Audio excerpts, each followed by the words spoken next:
Em nome do Pai, do Filho e do Espírito Santo. Amém. Salve São José. Com essa saudação, nós iniciamos o nosso programa de formação semanal sobre o glorioso patriarca. Abra a porta a São José, mas abra a porta a São José hoje, porque com certeza no futuro ele lhe abrirá as portas do céu. Esta noite nós iremos trabalhar, aprofundar o tema a idade de São José quando se casou com Nossa Senhora. Certamente muitas pessoas dizem muitas coisas, você já deve ter visto várias fotografias, quadros, pinturas, imagens de São José que retratam nele uma pessoa de uma idade bastante avançada. Então, nós nessa noite iremos aprofundar de onde é que surgiu essa ideia de São José ser uma pessoa de uma idade muito adiantada, diferente, incompatível com a idade de Nossa Senhora, incompatível também com a idade de Jesus Cristo. Você pode ligar para quem você conhece, avisar que está no ar o nosso programa de formação semanal, Abra a Porta São José. Também você pode enviar um Twitter, né? Hoje as redes sociais, elas têm nos ajudado muito a divulgar tudo aquilo que nós desejamos para o bem, principalmente para o bem da nossa igreja, para o bem da nossa fé. Vamos aprofundar esse tema, a idade que São José tinha quando casou com Nossa Senhora. A primeira coisa que a gente deve ter em mente ao falar da idade exata de São José, que ninguém tem esse dado, apesar de termos pesquisado bastante, ninguém consegue ter assim, o dado real da idade, mas o que a gente vai aprofundar nessa noite é o que precisa ser de fato esclarecido para que a gente tenha uma visão mais desmistificada sobre esse santo que nós temos tanto amor, tanta devoção, tanto carinho, e que a gente sabe aquilo que Jesus já nos disse, que é conhecendo que a gente passa a amar cada vez mais. Uma coisa que eu gostaria que vocês fizessem a diferenciação comigo nessa noite é a respeito dos livros escritos de antigamente, da época de Jesus e depois mais um pouco. Nós temos na Bíblia os livros que se chamam livros canônicos. Os livros canônicos são aqueles livros que foram escolhidos pela igreja, minuciosamente estudados e colocados dentro da Bíblia. Aqueles livros, neles a gente tem toda a segurança e nenhum tipo de contradição. A primeira coisa que interessa muito a nossa igreja para tornar um livro canônico é quem escreveu aquele livro, quem é o autor real daquele livro. E na Bíblia a gente tem os 4 evangelhos, né? Mateus, Marcos, Lucas e João. Depois temos os Atos dos Apóstolos, em seguida as cartas de São Paulo. Mas temos muita segurança em quem foram os autores daqueles escritos. Embora que alguns digam que foi A, que foi B, que foi C, mas se você pegar a Bíblia, você vai ter assim muita consciência e muita convicção de que quem escreveu o Evangelho de São Mateus foi São Mateus, quem escreveu o de São Marcos foi São Marcos. Alguém fala de comunidade A, de B, mas o fato é que eles são os autores. Pronto. O problema que surge agora com relação à questão da idade de São José é por conta dos livros apócrifos. Por que se chamam apócrifos?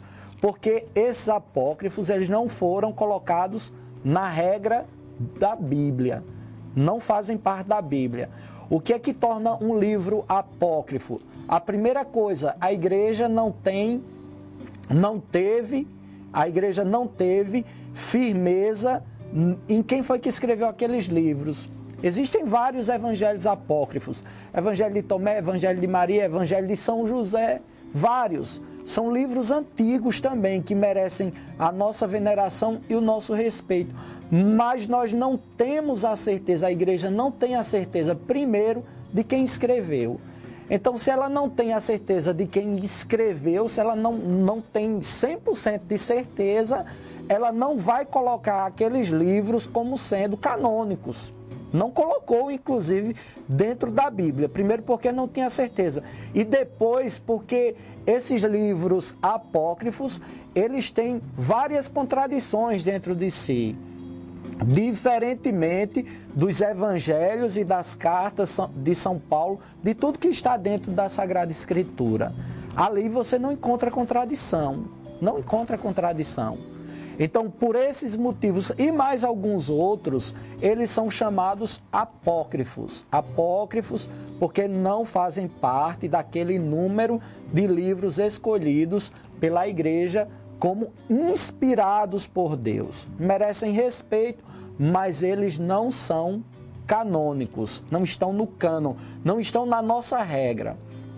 Então, são esses livros apócrifos que construíram na pessoa de São José essa ideia de um homem com uma idade bastante avançada. Esses livros foram quem construíram essas ideias e outras mais que, quando você lê algum livro apócrifo no que se refere a São José, você vai perceber que há ali uma grande viagem. Mas nem é culpa dos escritores. É muito fácil para mim hoje pegar tudo que se tem de escrito e avaliar e decidir sobre o que eu quero apresentar o meu programa, por exemplo. Naquela época eles não tinham acesso a todas as informações que nós temos hoje. Então eles colocavam mais ou menos o que eles acreditavam. E essas viagens que eu já falei anteriormente, elas realmente nos provam, deixam bastante claro para nós que não foram aqueles escritores que deram os nomes aos livros. Às vezes eram comunidades. Por exemplo, hoje, o que é que acontece muitas vezes? A pessoa não produz o documento, outra pessoa produz e você assina. Às vezes é assim que acontece, né? Quantas vezes os chefes não escrevem mais nada, não gastam nem um minuto pensando. Eles têm sempre um assessor que escrevem e eles assinam depois que eles acreditam ou não. E o que era feito muitas vezes nos apócrifos eram essas coisas. Então pegar o Evangelho de Maria. Foi Maria que escreveu? Não se tem certeza. Não se tem certeza. O Evangelho segundo Tomé. Foi Tomé que escreveu? Não se tem certeza. O Evangelho segundo São José. Foi São José que escreveu? A igreja fala que não tem certeza. Então, na dúvida, não ultrapasse. Na dúvida, não ultrapasse. Por isso que nós precisamos fazer essa distinção entre livros canônicos e livros apócrifos, para que no final das contas a gente possa escolher firmemente em que nós vamos crer. Então, é comum apreciarmos a cena do casamento de José com Maria, onde ele é representado como um velho, fruto da invenção dos apócrifos em fazê-lo um homem, um esposo decrépito de Maria, a fim de eximi-lo de qualquer que fosse a responsabilidade na concepção virginal de Maria. Então, esse ponto de vista dos apócrifos, ele é até maldoso. Ele é até maldoso, porque eles colocam diante da cena do casamento de São José e Nossa Senhora um velho decrépito, um doente, um velhinho assim, já morrendo. Por quê? Porque eles acreditavam que só se ele fosse um velhinho com o pé na cova, ele não iria sentir nenhum tipo de atração física por Nossa Senhora. A gente já viu anteriormente que não é bem assim. Não é bem assim. E hoje a gente vai aprofundar também a idade que os judeus casavam. Não é bem assim. Não é colocando uma fama de uma idade bastante avançada que eles iriam questionar, por exemplo, o caráter de São José. Eu não acredito que São José fosse esse velhinho de jeito nenhum, e a gente vai provar durante todo o nosso programa. Além de dominar depois, em nível popular, a arte na escultura, no teatro religioso. Então, essa ideia ela foi se difundindo de São José como se fosse o avô de Jesus, como se ele fosse o avô de Maria também, alguém numa distância de idade bastante grande. E a gente vê isso nas pinturas, nas igrejas. Por exemplo, São José lá da minha igreja, da Vila do Exército, parece um homem de 80 anos. Eu não acredito. Aí você vai lá na catedral e olha aquele São José que está lá. e olha a imagem de São José que está na catedral, e olha a imagem de Nossa Senhora e compare a idade.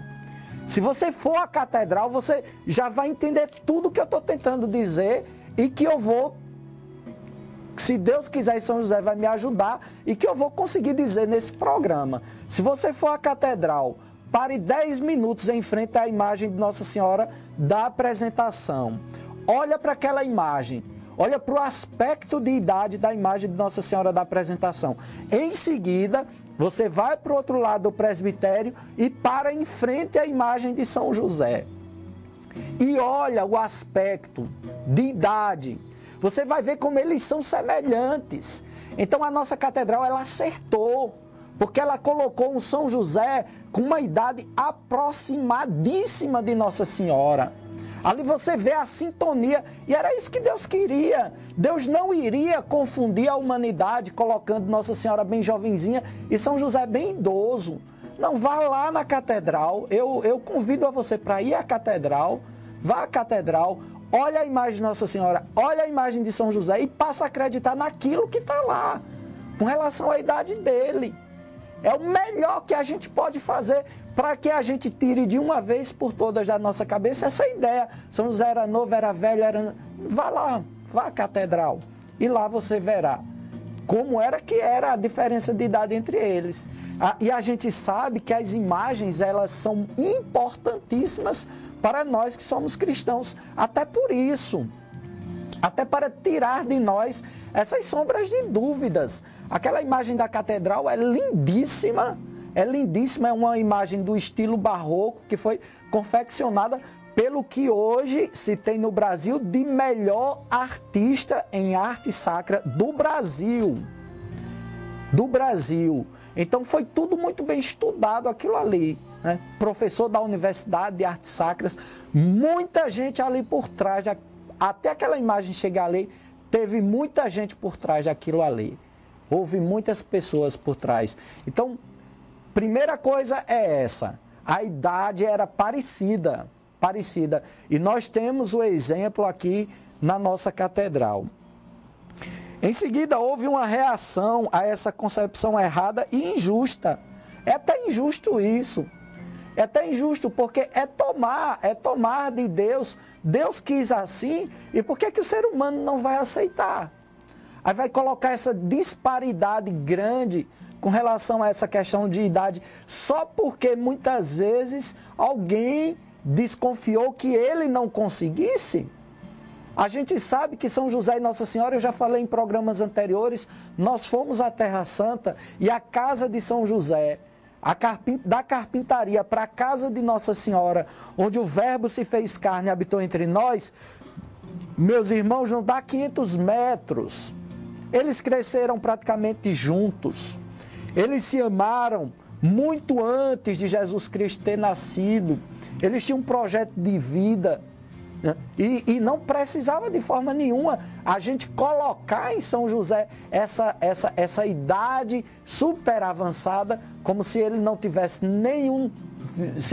tido nenhum contato com Maria, como se tudo tivesse surgido a partir daquele momento. Isso aqui é injusto. E o que torna São José grande é exatamente a renúncia que ele fez de amor humano, de amante humano, se tornar defensor, cuidador da Virgem Maria, cuidador de Jesus Cristo, o Pai da Providência, o nosso Pai da Providência. Nós estamos chegando ao final da nossa primeira parte do programa. Abre a porta a São José, você não sai daí, é rapidinho. No instante estarei de volta e nós já fecharemos, se Deus quiser, esse tema sobre a idade de São José quando se casou com Maria. Não sai daí, é só um segundo, daqui a pouquinho estou de volta. Tchau, tchau.